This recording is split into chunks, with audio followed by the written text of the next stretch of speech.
from Singapore to Seoul, Korea. From Seoul, Korea, went to Hong Kong. I was then area president at the time, and then from there I closed the offices in Hong Kong and came to Singapore. And because Singapore was promoting through the EDD for international hotel companies to come over, what they did is that they gave us a tax exemption. So we moved the entire offices from Hong Kong in 1998, 1999, and then we came to Singapore, established the head office here. At the time, we had 17 hotels. In the span of 2 to 3 years, we became 43, then 47, and then suddenly an international company bought us, which included the Holiday Inns and the Crowne Plazas. So we grew extremely fast at that time. So I left Intercontinental after 23 years of a career with them. I joined at the time CDL, or Kwek Leng Beng, when I was with Millennium and Copthorne. I stayed 2.5 years there. Then I joined the Fullerton as the CEO for 2.5 years, left and went to Thailand with another conglomerate, TCC, and stayed there 3 years, and then decided to venture myself with my son into healthy food, and this is how we ended up by having Salad Stop, and so we took the bull by the horn, and decided that we should eventually try and change the concept as much as the eatery habits in Singapore from a hawker stall to a more healthier environment. So our concept is between a hawker stall and the fine dining, so it's right in the middle. So we started this in May of 2009, and our first outlet was born on the 3rd of November 2009 at Marina Square. A month and a half later, we opened Raffles Place. 3 months later, we opened Novena. 3 months later, we opened One Broad Street. 2 months later, we opened Marina Bay Financial Center. And in fact, 3 months later, we opened Suntec. And our number 7 will be opening in 2 weeks in Fusionopolis. So we've got 7 Salad Stop. And the other concept that we started to develop, in fact, was also in 2009, but it's becoming a reality as we speak, and should open in July of this year. That will be our first outlet in Novena Square, between the hospital and the offices and the retail. It's within the building of Oasia Hotel, which is, of course, Far East organization. And we will continue growing, and we will not stop. So we will have more salad bars, of course, in Singapore, and we will also have, of course, very many more pasta and noodle bars. In 2012, we will start aggressively going for franchise outside Singapore, and eventually come up with some 50 outlets within the next 2 or 3 years. We are very proud to be a very Singaporean company, and that's what started our momentum in the sense that we wanted to be a Singaporean company. Started here in Singapore and then going abroad thereafter. So very exciting moments. We are presently in negotiations with certain investors who are keen to come in and invest with us and continue the growth with our company. And in 2013, which was part of our strategies at the time, was to come up with a third concept. The third concept would be revealed somewhere on or about the end of this year, 2011, which will be a complement of the salad, the pasta, and also the new concept that we're putting together. So 3 concepts into 1 outlet eventually, and we might even go further and create another concept, and concept number 4 in 2014, 2015, or maybe earlier, depending on how the market progresses and how successful we can be. So we've got a lot of high inspirations, and we want to make sure that we are delivering very high quality of food, original, fresh and fun, and at the same time being passionate in this business, which is not always easy to do. But since we've been in this business for many years, we take this extremely at heart. So we are very excited for the future. Well, how did you actually came up with this concept in the very beginning? What was the inspiration and the drive of coming out with salad bar? And could you elaborate more? And also your relationship with your son, who is doing business with you. How has that gone so far? Well, in fact, Adrian, my son, always from the very early stage of his career, always wanted to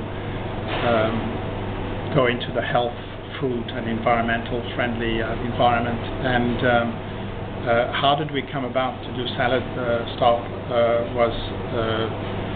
Was purely because of healthy eating, and we wanted to come into a market where obesity, people who have high cholesterol, people who have heart hypertension, and so on and so forth. We decided that maybe it is time for someone to come and do healthy food and being able to promote that. And we are also very much involved with the Singapore the Health Board, so that we can promote and assist people who have health issues. It's an exciting moment, I must say, because how do you change the very traditional Singaporean who goes to hawker store to go and eat a salad?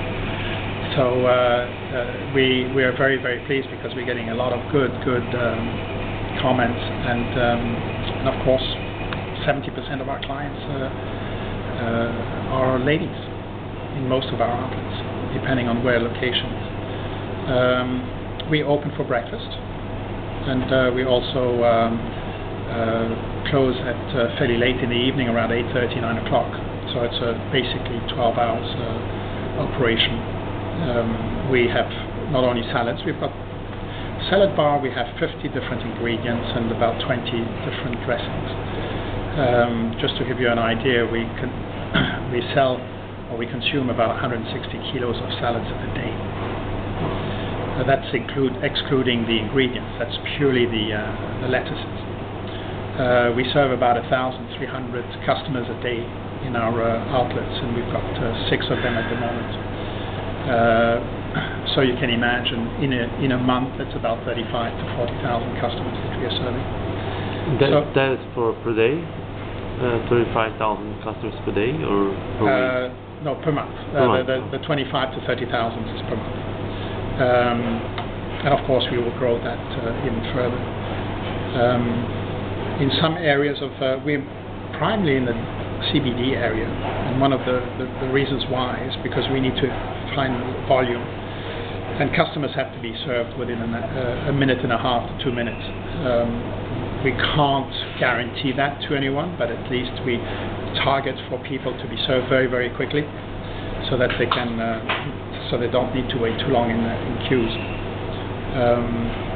We don't only serve salads, of course, in our outlets. We also serve yogurts, soups, fresh juices, and beverages, coffee and tea.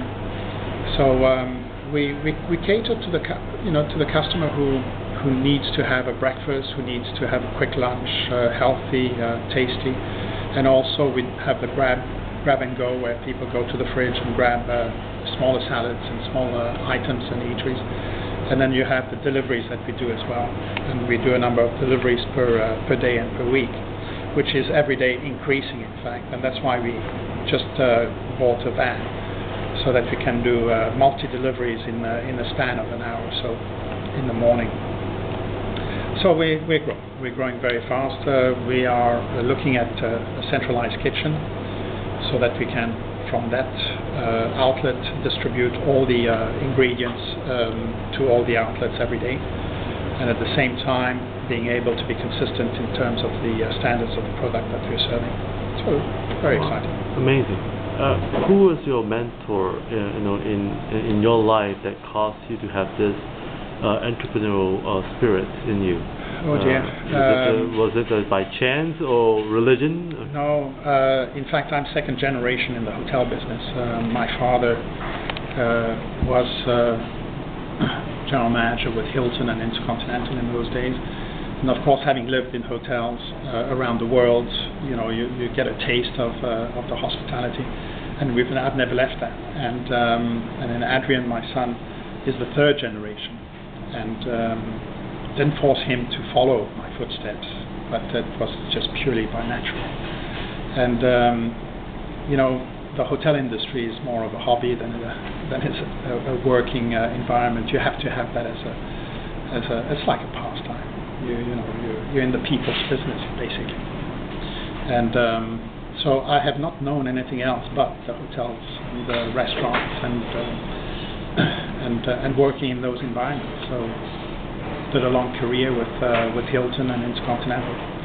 Worked also with Shangri-La. I've also worked with Millennium Copthorne, Fullerton, and also Imperial Group in Thailand. So could I safely say that it was through a natural course of action that you decided to enter into this business, I suppose? Absolutely. Well, you get your DNA from very young anyway, so I guess the footprints then from there onwards. It's just that you go forward and you just follow what... in fact, I wanted to be a diplomat, career diplomat in the very early stages of my school, but for me it took much too long to become an ambassador, and I had to go continuously to school or university, which I wanted to shorten as quickly as possible and start my career in earning money. The entrepreneurship is basically by having learned from owners and from your superiors on how to make money for the owner, money for your for the company that you're working for, and there are targets, there are obligations that you have to follow. And I must say I've made a lot of money for owners, not enough for myself, and I guess this is why I'm starting from scratch. It's never too late. So what advice would you give? I mean, you have run right now a successful growing company and here in Singapore, and what kind of advice for others to follow in your footsteps, in trying to start out? I know that is a real encouragement, especially for seniors, to start out life again and at your prime. You are how old are you now? You're 50 plus. 50 plus. Well, 50 plus 10. 50 plus, yeah. That's very encouraging. Yeah. So, yeah. What advice would you give for those who are 50 plus 10? Be true to yourself and believe in yourself. I think it's very important, and also not to be afraid of taking risks and calculated risks, of course. And there are people who would go into doing their own business, and I think there's a lot of planning to be done. I think there's also a lot of strategies to put into place. You just don't go into it just for the sake of doing so. I think but I think it's mainly to believe in yourself, that it is possible and you can do it. Is it easy? Absolutely not. Do you have sleepless nights? Absolutely. Do you have more and more gray hair? Absolutely too. So, it's not easy to be an entrepreneur. But when you see success coming and when you see things happening in the way that you've planned and you've put in terms of strategies, that's the most rewarding and the most motivating element that you can have. So the biggest motivation as well behind it all is also my son, who is there to drive the business, and for me to let go slowly and see him really flourish, and being able for me to be comfortable in saying, okay, go ahead, pay me back whenever you want. And so, how much have you invested in this business so far? So far, just close to $1 million. Wow. Yeah. Well, thank you, sir, for your time and great wishes for your success. Thank you.